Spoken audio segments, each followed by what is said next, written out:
Okay, welcome to another episode of the Canucks Chatter podcast. I am Rafal. That is Victor. Again, you can follow us. Every episode's on YouTube at the Canucks Chatter. We're on X, Twitter, whatever you want to call it, at the Canucks Chatter as well. And we're also on Instagram, so follow us all there. Last week you were on injured reserve, Victor. So had laryngitis. The great Steve came in and he did a great job. He's making a gun at your job. So today you gotta have a good show. No, just joking. I can talk again now. Oh, okay. Had laryngitis for a few days there, but almost a week, and decided to put myself on IR and call in a good backup. And my spot is in jeopardy here. We got good depth. So that's Yeah. good. That's good. Yeah, we could even bring him out, make it a three-way dance. Three-way dance, yeah. We just have to fight for each other's words. No, it was good. It was good. It's good having him on. He was, he follows the team. He's a great talker. It was nice. It's nice having him on. But it's good to have you back. So that's good to be good back. that you're good. Yeah. Nice to have my voice back again. Yeah. Okay, let's get into Vancouver, shall we? The last episode, last Monday, there's been quite a amount of games, so that's nice. We've got a lot to talk about. I was thinking we should just go through every game and just sort of kind of, give our quick thoughts before we, talk about some other topics to do with the team. The first game, which was on the Tuesday, was the Boston game. How did that game play out in your eyes? It was a good road game. They didn't create much, but the chances weren't all that much either. But when there was chances, Kevin stood his ground again, and the road warrior himself, and they got that one goal, and they stood by with it. It was a very well played road game, and they kept Pasternak and Marchand in that high powered offense, and it's all they needed. And it might not be pretty, but it got the job done. Yeah, and Jake DeBrusk gets a goal against his former team. That's got to feel good for him, obviously, going into Boston. I thought it was kind of a sluggish game. Like, not, Vancouver didn't create too much, but they did capitalize on that power play goal. And look, when you don't allow any goals against, you're doing something good. So, good, kind of grindy road win. You find, you're not going to have your A game all the time. But when you can find a way to get 2 points, that's important. Yeah. Despite how Boston's played this year, even with the coach firing, they're still a decent team and went into their place and just sucked the life out of that and continue and just played Canucks hockey, which took away the guts of the ice. I don't know if I'd call Boston a good team anymore. I don't know. They're just. Outside of Pasternak, it just doesn't feel like anyone's dangerous at all. Like, it's Pasternak or who? Like, Brad Marchand isn't the same. Marchand. Yeah, I mean, he has his moments. He's still recovering from surgery. Yeah, I mean, he's not he's not like a 100-point guy that he was in the past, right? He's like a 50, 60-point guy over the last couple of years, and still affected the captain. But like after that, like you look at some of their defensive pairings and just their forward lines, and it's McAvoy's regressed, and Swayman is still going through training camp essentially right now. Yeah, it's a lot of stuff, right? Like maybe if their goaltending is better, it looks, maybe the record's a little bit better, but just overall it's just, I think we're starting to, we'll see. I mean, it's too early to write them off, but it could be slowly the fall of the Bruins because it felt like for the last few years, it's like, oh, we're going to see that regression, but nope, they were still a top team. This year, it's like, it's not looking good. Instead of having that great 1-2 punch in goal, now they're just got Swayman doing it, relying on him to do most of it. And like that's the thing is, if you look at the chances that the Bruins are giving up, they're giving up a lot of chances on net. And like, as a goaltender, I'm sure even great goaltenders, if you're not getting help in front of you, clearing pucks or rebounds or cross crease passes, like there isn't much you can do. Now, again, I don't think Swayman's probably would say that he's playing great, but it's a different style when you're playing against a good defensive, behind a good defensive corps, and he's just it's exactly. not that way right now. But as But big someone one. who's still holding a grudge from 2011, I am not disappointed in seeing that. Oh no, I don't think anybody is. There's That you know. that grudge is going to hold on. So it was a masterpiece win in game 24 of the series. Yeah. I don't know if it's a masterpiece, but it is a win and important one because that's well, we'll talk throughout all about the other games for the rest of the week, but like they're doing great on the road. Like this is the way they're playing on the road right now. It's like, hey, can they play the last 60 games on the road because their record will be pretty good if that's the case. The Pittsburgh game, maybe a little bit of a different story. That one, not so good. You surrendered 5 goals to a Penguins team that is not good.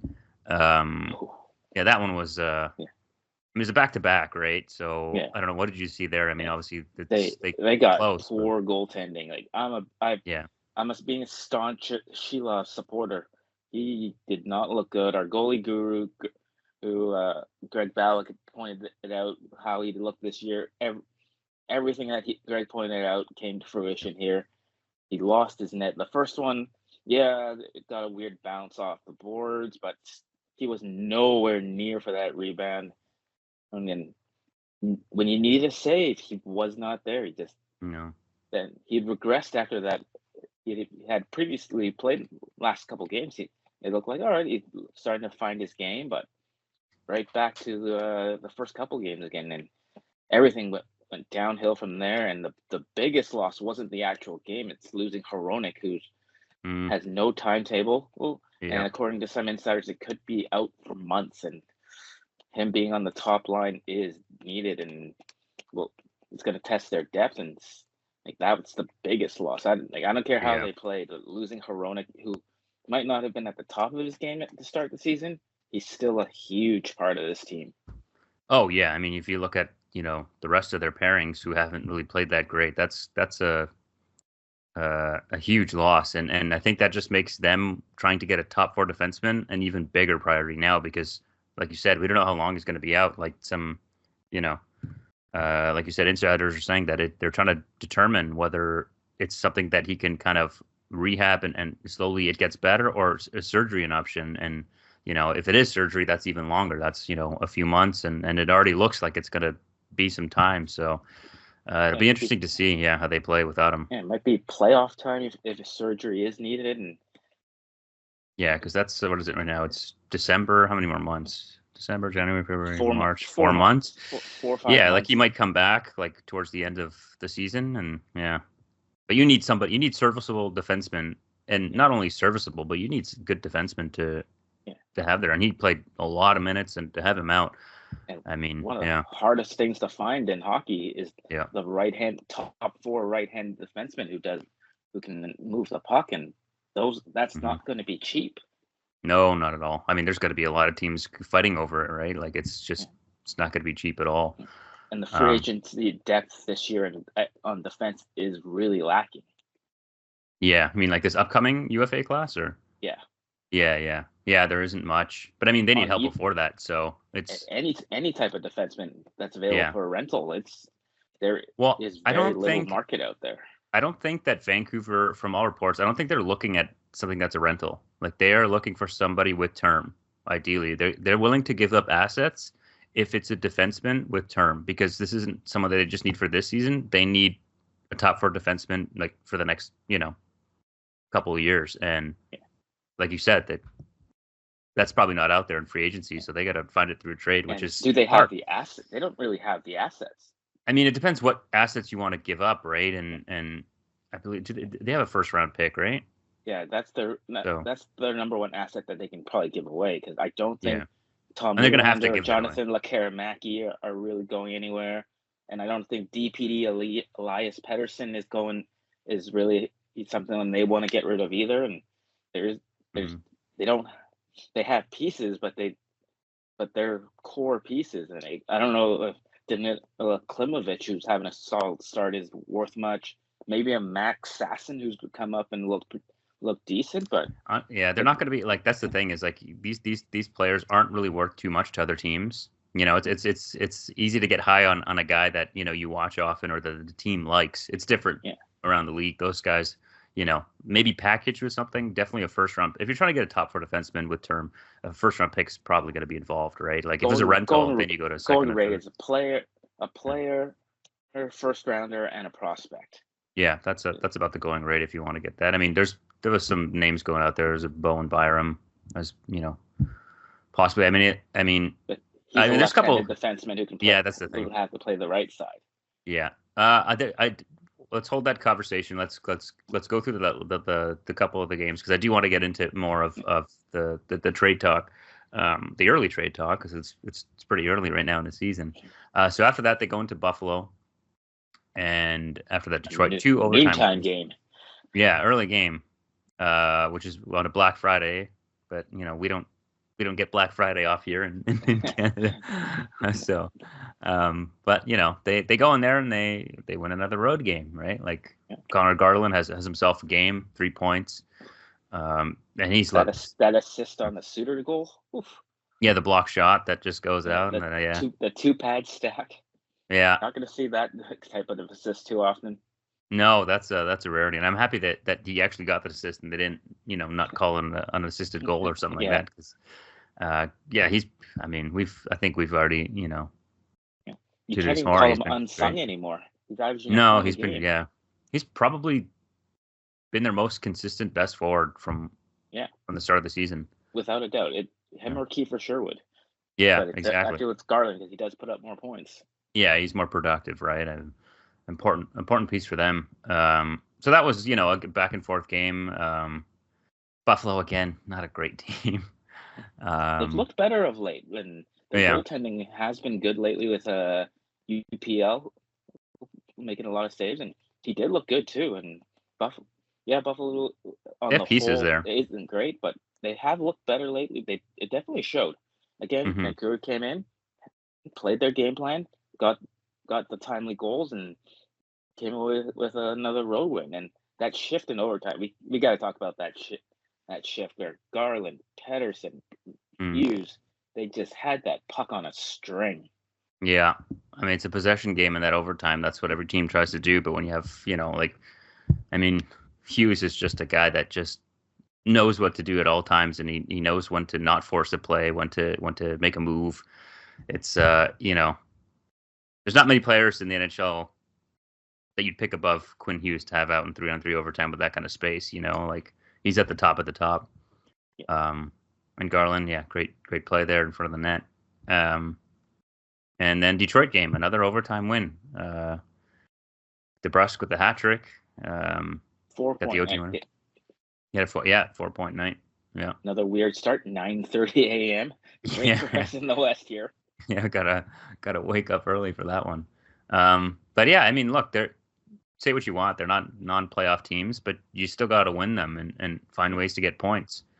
But I'm interested to see, because upcoming is going to be a homestand, 6-game homestand. They got one more on the road trip, though, I believe, right? They have the toughest game of the trip in Minnesota tomorrow.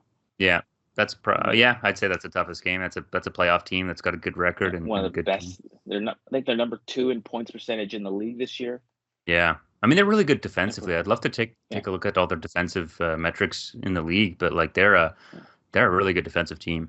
Yeah, and they just got a 21-year-old David Jiricek on the team now after that trade where I think they fleeced Columbus. Columbus really didn't get anything of super high value. A couple late first-round picks and mid-round picks and Damian Hunt, who's a serviceable player, but by any means is he a star or anything. So Columbus looks to went with quantity over quality, and the player needed to get a new change of scenery, but I think Columbus could have gotten a little bit more.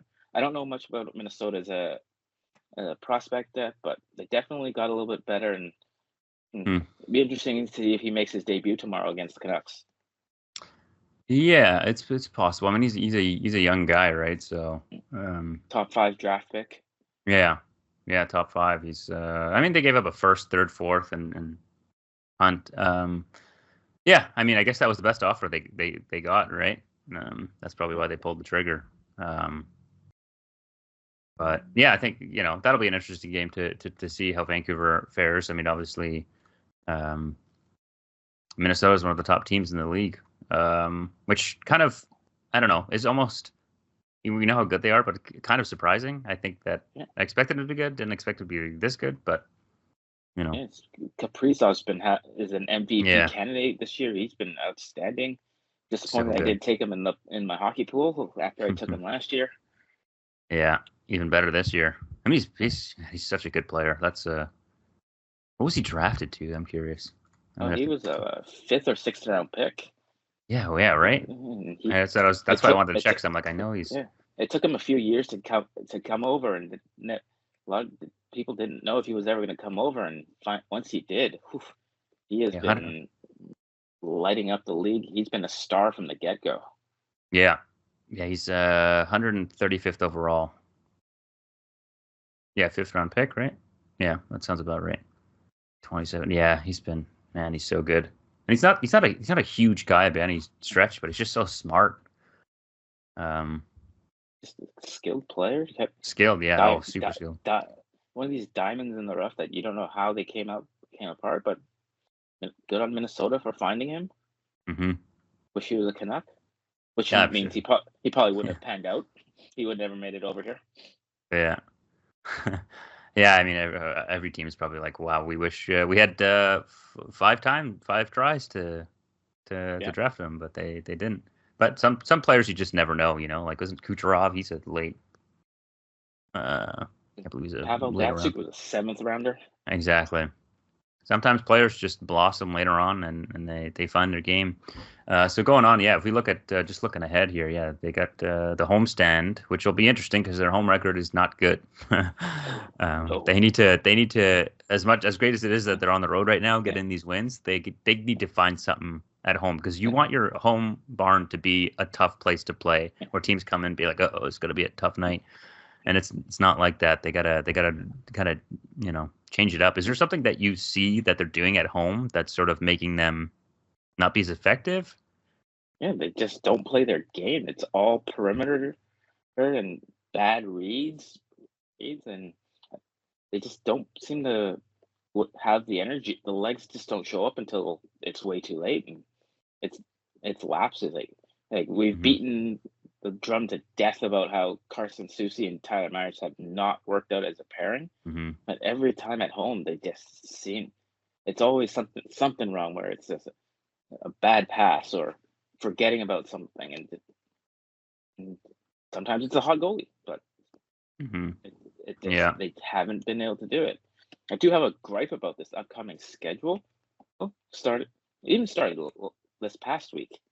I have playing 9:30 on a Sunday against the NFL. That's not the smartest thing, not just for us, but for our viewers in general. And then the Friday game against Columbus and the Sunday game against Tampa. Only the biggest concert of the year is happening those 2 days, and it's not like these were. Was that the Taylor Swift or what? Yeah. Yeah. Okay. Friday night and Sunday afternoon night. She's the biggest star in the world who's had this concert announced 2 years ago, and they decided to schedule 2 games against her. Against her, yeah. She's the opponent. She's up there on skates. I want to go to see Taylor Swift. Look, there's I'm sure there's a lot of hockey fans that aren't Taylor Swift fans, so they can go to the game. Like the Sunday afternoon game. I'm sure there are a lot of Taylor Swift. You can get the younger crowd, but they're all going to be invested in the Taylor Swift concert. Yeah. Well, first you got to have the money to afford a Taylor Swift concert. That's the thing. So, crossing my fingers for those Instagram contests that I keep entering. Just tagging everybody you know and try to get. I have. Yeah, I know that. I put on the receiving end of it. Yeah, that's fair. You gotta put in the work. No bad blood between us here. Let's just hope it ends all too well. It's a love story for me and Taylor. Yeah. All right. So if there's a couple of interesting games like the Tampa game, Florida game. Those will be interesting ones because I think those are 2 good teams. Colorado's I mean, now that they're getting healthier, they're looking dangerous, right? Because at the start of the year they were it's just bodies and were getting out. subpar goaltending. Yeah. Oh man. Yeah. Now they're just getting average goaltending. I still don't know. I just don't know if they're a full contender just because of that reason. Like, you know what I Yeah, mean? Like, no. they're not that level of they can't shut down a game. It's if you look at it's just a back and forth game, and that's not going to translate well for the playoffs, right? You can't have a wide open game where you think you can outscore your problems. But if there's two guys on that in the Oh league that yeah. can outscore you, it's Cale Makar and Nathan McKinnon. Oh, for sure. Yeah. Yeah. I mean, they're the percentages of goals that they're probably a part of is huge in Yeah, terms of their overall a goals. couple years ago when they played that outdoor game and they had Petrangelo mic'd up and he saw McKinnon coming, he's like, oh boy, oh boy, oh boy. I Yeah. want to see them mic up Carson Soucy and Tyler Myers when this Oh boy. Yeah. him coming. What their reaction will be. Probably worse because Petrangelo. I mean, he's one of the greater shutdown defensemen. Yeah. Um, yeah, McKinnon's just flies through that zone. That's another guy that we're talking about, like 3-on-3, who you want out there. He's one of them because he's just Reigning league MVP. He's so good. Great shot. He's just so good on his skates, the acceleration. Dangerous player. Florida will be an interesting one because if Florida, they are a really good team. They lost some. Yeah, they finding lost their like four. legs now. Yeah, because they lost 4 in a row, right? And they started to kind of Yeah, it was kind of get mediocre on. start, but they're starting to come through again. They got Barkov back. Yeah, well, they started well, and then, well, I mean, like the very first few games was Yeah, they call it the Stanley culminated Cup hangover. with Barkov getting hurt too. Which, Yeah, by the looks of that injury, I thought it was going to be much worse than it was. It crashed yeah. into the boards in Ottawa. Mm-hmm. They're Vancouver has happy that he's back. not lost to them the past 2 seasons. Yeah, that's a weird stat. Because they're still a great team. Just the only difference is on the back end they're not as strong. Yeah. Losing Montour and Ekman Larson, that's two huge guys, right? So No, West Vancouver's own Sam Reinhart has leveled up. Thought it'd be a regression from last year. It's complete opposite. no, He's just taken another step up. yeah, he had 50. I think it's 57 goals last year, and Yeah. he looks to be right there again. He's so good, Yeah. maybe even more. Yeah. He's good. He was hoping the hometown boy would come over, but come home and play, but knowing he would have cost a lot of the money they didn't have. Yeah, a lot of money, and I'm sure that after he just won a cup, and if Florida wanted to keep him around, right, that's what they let go some of those guys because I'm sure they wanted Montour too, but they had to kind of make a decision and be like, hey, this one Reinhardt and I never saw this. Is it better? Yeah, I mean, more important to them, especially if you got Ekblad and other defensemen like Forsling and former Vancouver Canuck draft pick Gustav Forsling. Yeah, Forsling. Yeah, that's a trade for Adam Clendenning. Oh, thank you, Jim Benning, for that one. Oh yeah, luckily he's not around anymore. Okay, so that pretty much I kind of want to get into the trade talk. We were kind of already talking about what the Canucks need. One of the Canucks that's probably on his way out is Niels Höglander. He is getting less than fourth line minutes lately. I mean, it looked like he had a decent start to the last game, and then he ends up with just over 6 minutes. Like that's barely fourth line minutes. He played 10 minutes last game. Was it last game or was it the game before? Yeah, game before was 9 minutes. So let's see. Yeah, his ice time has gone down. The value is going down, but there is still value because he is cost controlled for the next 3 seasons. And he's still only 23 years old, so he's still fairly young. Sometimes it's just not a fit, but he's proven himself to be an NHL player. Right. 24 goals last year without getting any power play time. That's hard to do. Yeah. Oh, yeah. I mean, that's where you kind of felt like this guy can take a big step this year. But no, it was the game against Buffalo. I just looked at. He had 628. Like he hasn't. What was it the last game? The last game was the first game in the last 5 that he got over 10 minutes, and he got 10:33. Right, like that's. He took a bad offensive zone penalty. Yeah. Which they would have killed off, but Danton Heinen didn't make the right read to clear that puck. Yeah. You know what's interesting? Just looking at the average ice time last year and this year. I mean, lately it's been definitely skewed, but like this year he's 11:53 average. Last year's 12:06, so not a big difference. He played a lot of the year last year on the fourth line with the likes of Niels Oman and whomever they plugged in elsewhere in there. This year he got beginning of the year he was on that second line with Petey and DeBrusque. Yeah, just never materialized for him. Didn't I mean the huge thing is look at his shooting percentage. Last year was 20%. This year's 8%. Yeah. And I think last year was a little bit high. Like I don't think he's he's never been close to anywhere near 20% shooting percentage. So it was a little bit skewed there, but he needs to get back to that north-south game that he was playing where he was being shifty. He just has no confidence right now. Yeah. No confidence at all. Send him down. Maybe sending him down, even though he has to pass waivers, it'll be a cheap hit this year, but the cap does hit on him, does jump up next couple seasons.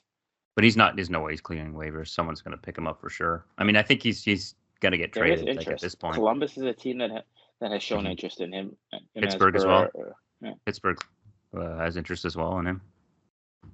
I would not do the 1-for-1 deal for Marcus Pettersson. I feel Höglander has more value as the younger player, cost controlled and skilled. Yeah. It's just value right now is at an all-time low, right? Like when you're barely getting any minutes on the Canucks, and then you try to, that's why you just kind of wish you went like if you commit to trading him and that's your goal and that's what you want to do, you hope that he just kind of ups his value with some decent play, I don't know, maybe you throw him up there for he does have more value minutes. Still. Last year proved he's an NHLer and he opened a lot of eyes, so he does have some credit to his name, so it's for sure, not completely diminished.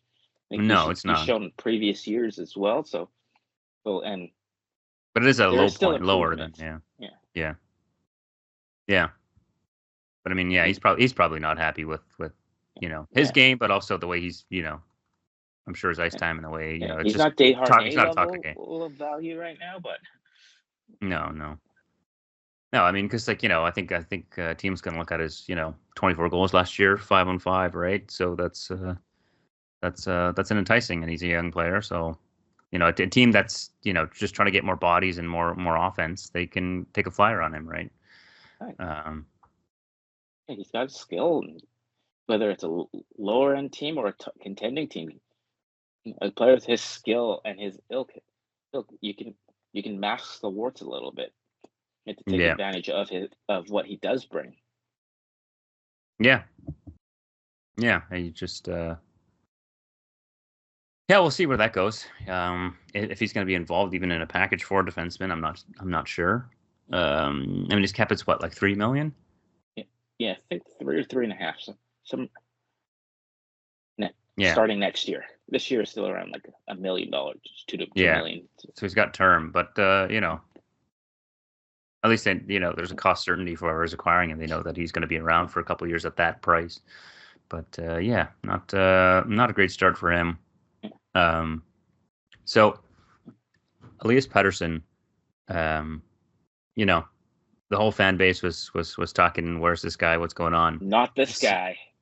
Yeah, well, you said he's going to turn it around, and I think everyone sort of felt like he was going to turn out at some point. They didn't know that it would take so long, but it feels like he's the one guy here who said the one guy who was not worried. Yeah, you know what? I'm sure if there was someone pressed you hard enough, you'd be like, I'm a little worried. But he's been looking great, 3.9 just way more assertive, way more confident with the puck, makes plays. It's just just stuff that just things that he wasn't doing before, right? And it just feels like it's a momentum of confidence. And I'm curious. I was thinking about this, so with JT Miller out, and we all hope that he gets better with whatever's going on, and that he comes back and whenever he's ready, and because he's a huge part of this team. But is it there's been so much talk about the quote unquote rift between, or the differences of opinions between Pettersson and JT Miller, which we've known about for years. Yeah, and it's I think everyone's known about it for a long time.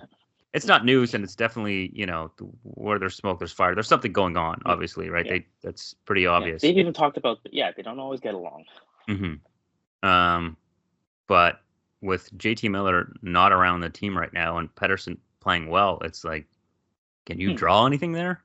You know what I I mean? think, Like, so. Yeah, yeah, as conspiracy theorist a little bit in that, yeah, I can see it.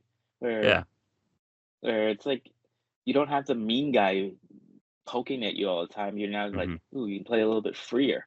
Or you don't exactly, have to. yeah, If you do something wrong, that guy's not going to be there or poking and prodding at you. Like, all right, I can just go do this hmm, and then do this and just make plays and play his style.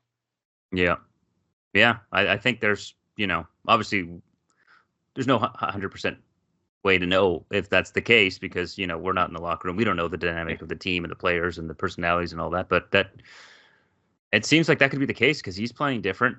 And like you said, like they're two, you know, obviously different hockey players, but they're different almost mentalities. Like different. It feels like JT Miller's almost like an old school era of like where things were different.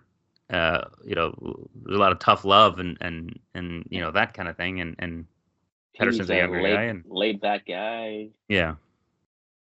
So even though he's no longer on social media. yeah, but I mean, who knows? Um, who knows if that plays a case? But that's the two and two kind of do go together. Like he has Yeah, been yeah, playing a lot better and looks way more freer. So maybe there's yeah. some truth to that. I think there is there. Yeah. There is like the mean teacher is gone, and now you're a little bit more free. So then what happens when JT Miller eventually comes back? Hopefully, they can just stay on Coexist. opposite ends of if they really aren't getting along. Just talk when they need, and don't talk when they don't need. So you True. can Is kind of it? just like Do you think a good team though, a really good team that's going to try to make a run for the cup can have that? probably, yeah. I think you can. I'm sure it happens with every team. I mean, they're superstars for a reason because they're the best on their teams, and there's that ego and that skill Mm. level that you want. Like, hey, I got this. Another guy, no, I got this. I'm pretty sure Yeah. Gretzky and Messier didn't get along all the time. Yeah, for sure. But I wonder if, like, there's, I'm just bringing to thinking about it. Like Nathan McKinnon, he's a guy who's very hot and fiery and can get in arguments. But you know, there's moments where you get frustrated, angry at teammates, and then it goes back because there's that love underneath there. But is that the same relationship that Pettersson and JT Miller have? Like, I don't I don't, know. I, Yeah. I don't think so. So that's why I It's wonder also, if it yeah, does, if they can coexist. I'm talking about the long term type of thing. yeah. But we'll see They're gonna, when he comes back. Yeah. they'll have to unless those rumors about the Rangers wanting to trade JT for Miller. JT Miller. Hmm. Like, okay. If that does happen, like give us Alexei Lafreniere. I'll take him on this Oh team. yeah. Oh yeah. Yeah, Canucks lose a little depth at center, but Lafreniere looks like a good player right now. Yeah, he's a really good player. Yeah, that'll be weird. I was imagine the Rangers reacquire that JT Miller. Um, yeah, which that'll be interesting to see. I guess whenever he comes back, and we don't know what he's dealing with, but outside of hockey, whatever he is dealing with, I hope Yeah. everything I was at the is better. WWE event this past weekend and went to my friends jokingly, like, that'd be funny if JT Miller shows up and jumps in during the main event, and then later on in the show, another section from us started doing a JT Miller chant. Happened Right. a couple times. Yeah.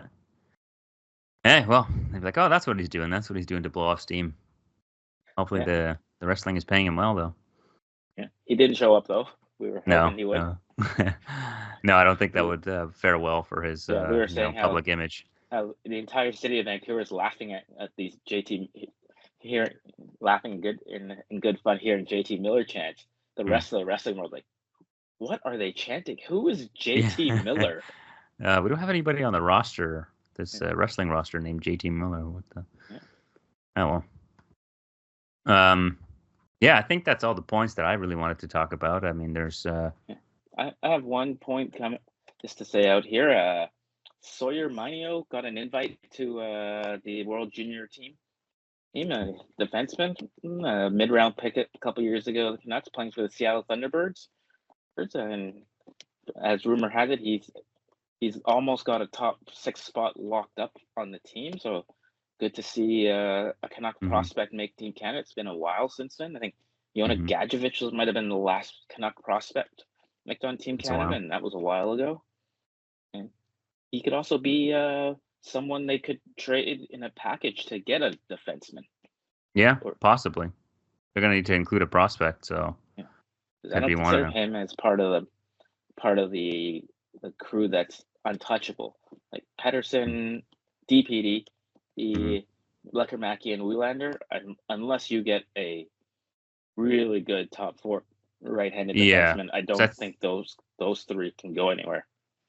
Like maybe, I think they're gonna get like a really good defenseman. I can see like a Willander maybe, being a part of it. But you need a good defenseman back and part of it. It has to be top level, like not even like a Chris Tanev. I'm not even looking at Rasmus Anderson. I'm looking at way higher, like a Pietrangelo if he came through or something. Yeah, but no, that's not Pietrangelo. Pietrangelo like a top. Yeah. And Willander's had a really good sophomore season in college. Lecker-Mackey. But it's college, right? That's the hard thing. It just doesn't. You just, it can be there, but there's been players that have done well in college. Like I think of a Jimmy Vesey, who was, Hobey Baker winner and all this stuff, highly touted. And not to say that's going to happen, but it's just, teams will look at that with a grain of salt and not 100% he's an sure. NHLer. For many years. Could be an NHL, but is it an impact guy, right? Because no one's given last time Canucks drafted a NCAA defenseman in the first round. Worked out not too bad, I think. Some guy named Quinn. Yeah, but it doesn't always work out. That's hey, on the topic before speaking like a classic Canucks fan, pessimist. Well, I think it's just I try to be objective, but there's always some a little bit bias. The roster selection for the Team Canada, like they just left out so many like top 10 picks on the roster. Like what was it? Carter Beneke, TJ Ginla. Ginla. There was a Yakimchuk. Yeah, like it's pretty surprising to be honest. Some of those guys seem like they'd be a lock and they're not in, and there's guys that got in that you're like, okay. Like sometimes they just pick players to build a team instead of bringing the best guys available. Which I get sometimes. Maybe you don't want the same archetypes all around. You need different depth guys, but I mean, some of those guys just should have been on the team. I don't know what.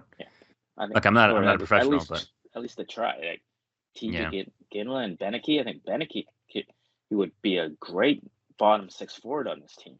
Yeah, big guy with skill. Oh, we'll see if Team Canada doesn't do well in the World Juniors, doesn't get gold or close to it, then there's going to be a lot of questions. It's always going to come down to the same thing that Team Canada always comes down. Can they make a save when they need it? Mm-hmm. Who's their goaltending? I don't even know for the World Juniors. I should have looked that up. I don't know.